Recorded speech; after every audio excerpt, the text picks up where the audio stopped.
皆さんこんにちは、たそがれです。前回ヤマトヌマエビ55匹導入したんですけど、あれからポツポツなくなる個体も落ち着いて、で今見てもらってるのが30センチキューブ水槽の動画なんですけど、もう岩の苔がもうすっかり綺麗になりましたね。ほんと大活躍してくれてます。で今回はこちら、以前メイン水槽として扱ってた水草ストック水槽の水流がすごい弱いんですよね。このエアレーションの泡見てもらっても分かると思うんですけど、もう全然水の流れがなくて、もうグッピーとかも全然もうこう近くに入ってこれてるんですよ。もう以前の水流だったら結構押し流されて近くまで寄れないぐらいだったんですけど、なんかふと見たらあれ、なんか水流弱くなってねっていうのを感じました。で一番気になったのがイオンです。これ聞いてもらうと分かると思うんですけど、ガタガタガタガタガタってなんかすっげえ工事音みたいなのが家の中にずっと聞こえるんですよ。何の音だろうなって思って外部フィルターの電源切ってみたら鳴りやんだんで、外部フィルターが原因でした。ということで、イオンと排出量の減少はイコールだとは思うんで、とりあえず2つメインフィルターとサブフィルターつなげて使ってるんですけど、そちらをメンテナンスしていって流量の確保とイオンの改善をしていきたいと思います。でとりあえずダブルタップ栓してもらって、で取り外していきます。もうダブルタップ様々ですね。これがないと本当にメンテナンス性がとてつもなく悪いです。サブフィルターつけてる人ならわかると思うんですけど、個別に洗うためにはやっぱりダブルタップは必須ですね。だいたい雑に管理してる方なんで、あんまりメンテナンスもこまめにしない方ではあるんですけど、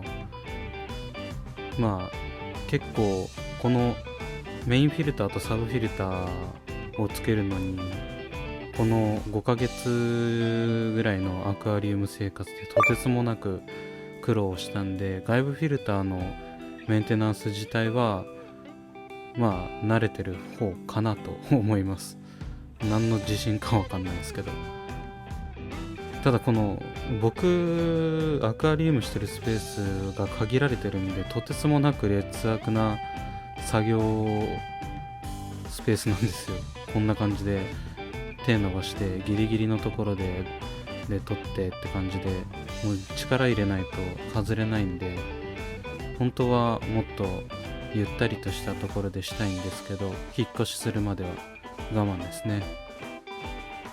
はい、というわけで最初はメインフィルターの方を掃除していきたいと思います。でまずは排水しようと思って下のダブルタップをロックを解除していきます。でなぜか出ない。でなんでだろうと思ったんですけど、今思い出しました。外部フィルターの面って慣れてるとか言って散々ですね。これですね、上の方が密閉されてたんで水が出なかったみたいです。なんでとりあえず上のダブルタップのロックを外すと出ましたね。でこれでとりあえず排水していきました。それでは開けていきます。は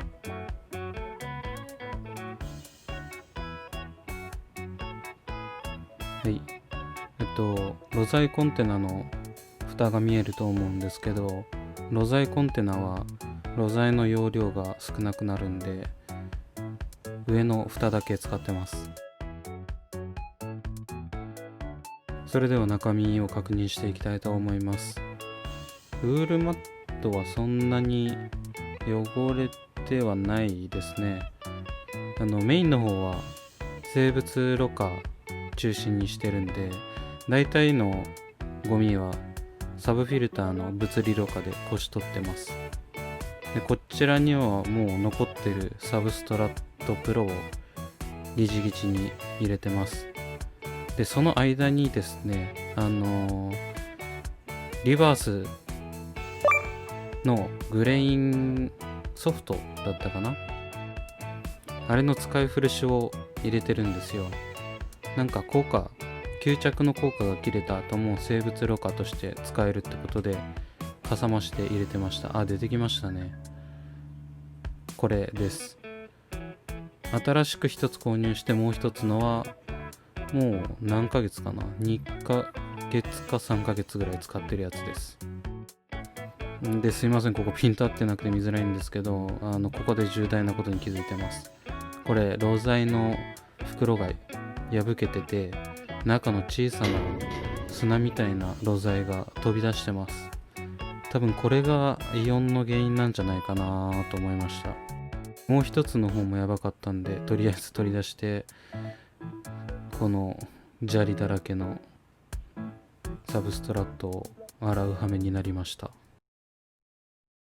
それではモーター部分を見ていきたいと思います。まず一番上のカバーをくるっと回して外して、上の方にゴムがついてるんで取り外してもらったらインペラーシャフトが出てきます。でこの輪っかも外してもらえると汚いインペラが見えますね。多分ここにさっきのろ材の砂利みたいなのがこう挟まってたんでしょうね。ガリガリガリっつってたから、もともとこういうぬめりとかも流量の低下につながるみたいなんで洗いました。でインペラーシャフトはメルカリでステンレス製があったんでそれを買ってます。で中を洗浄していきます。綺麗になりましたね。でははめ込んでいきます。インペラーをつけてからインペラーシャフトで、純正のだとこのインペラーシャフトが結構折れたりするみたいなんで、取り扱いには注意してください。で先ほどと逆の手順で取り付けていけば完成です。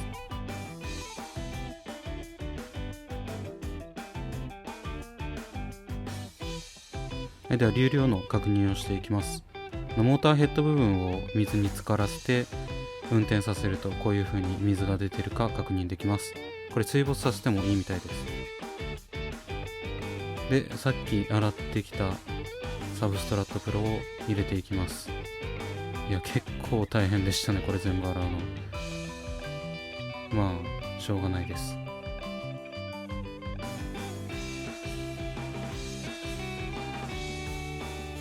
はい、でノーブランド品のウールマットを新しいのに変えます。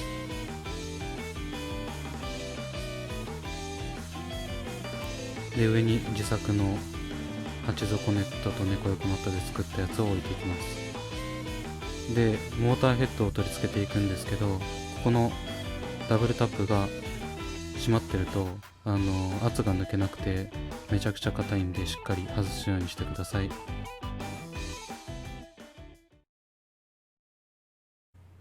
はい、ということでサブフィルターを洗浄していきます。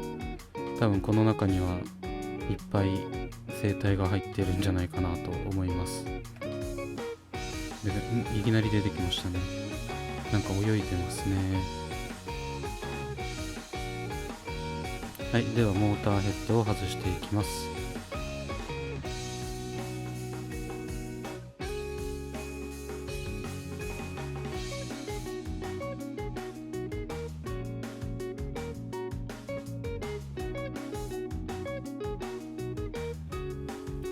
粗めのパッドは、ちょっと汚れてますね。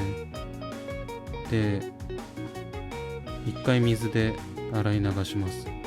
生体も洗い流れてくれることを祈ります。でろ材を取り出していきます。もうこちらは全部エイハイムメックだけですね。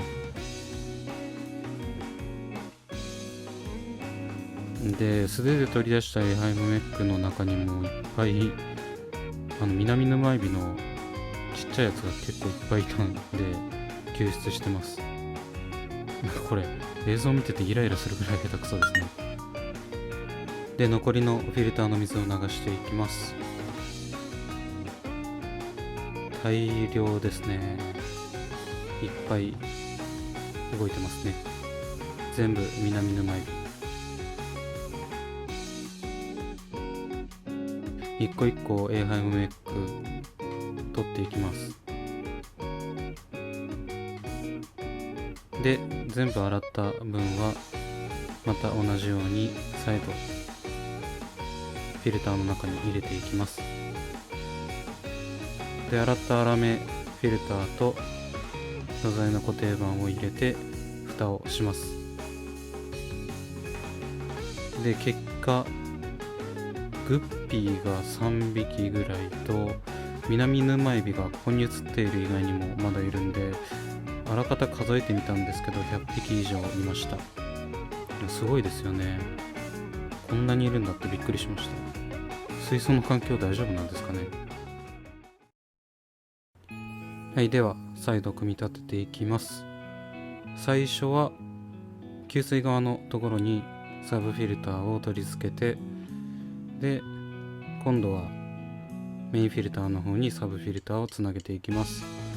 で、ダブルタップの部分のロックは全部解除してもらって大丈夫です。で、この時に排水側にホースをつなげる前にこういう風にダブルタップをロック全部解除してもらうと、サイフォンの原理で勝手に水が流れていきます。これで呼び水なしで簡単にセットアップ完了です。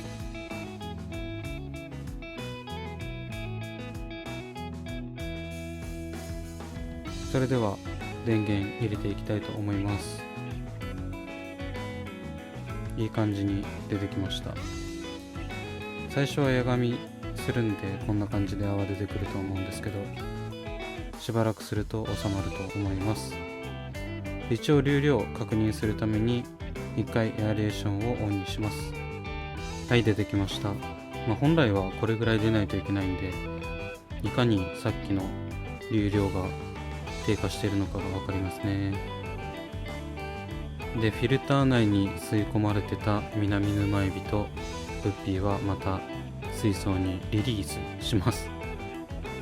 で、100匹ぐらいいるんですけど、あとヤマトヌマエビもこの中に20匹ぐらい入れてて、あと吸い込まれてない南沼エビも多分まだ100匹以上いると思うんで、よくよく考えたらこの水槽すごい過密水槽ですよね。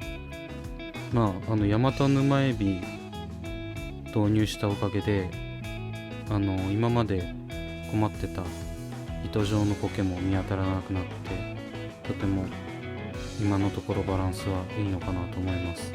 ほんと南沼エビはすぐ増えますね。で、ヤマトヌマエビの方が皆さん南沼エビより強いイメージがあると思うんですけど、僕の体感だと本当に南沼エビは環境の変化とかにめちゃくちゃ強くて繁殖力も高いエビかなと思います。結局苔取り要因として飼ってたのに数が増えすぎて苔の原因になったりすることもあるんじゃないかなと思います。皆さんも導入するときはくれぐれも気をつけてください。それでは今回はここまでです。Twitter と Instagram もやっておりますので、そちらも見ていただけると嬉しいです。チャンネル登録していただけると今後の活動の励みになりますので、ぜひよろしくお願いします。それではご視聴ありがとうございました。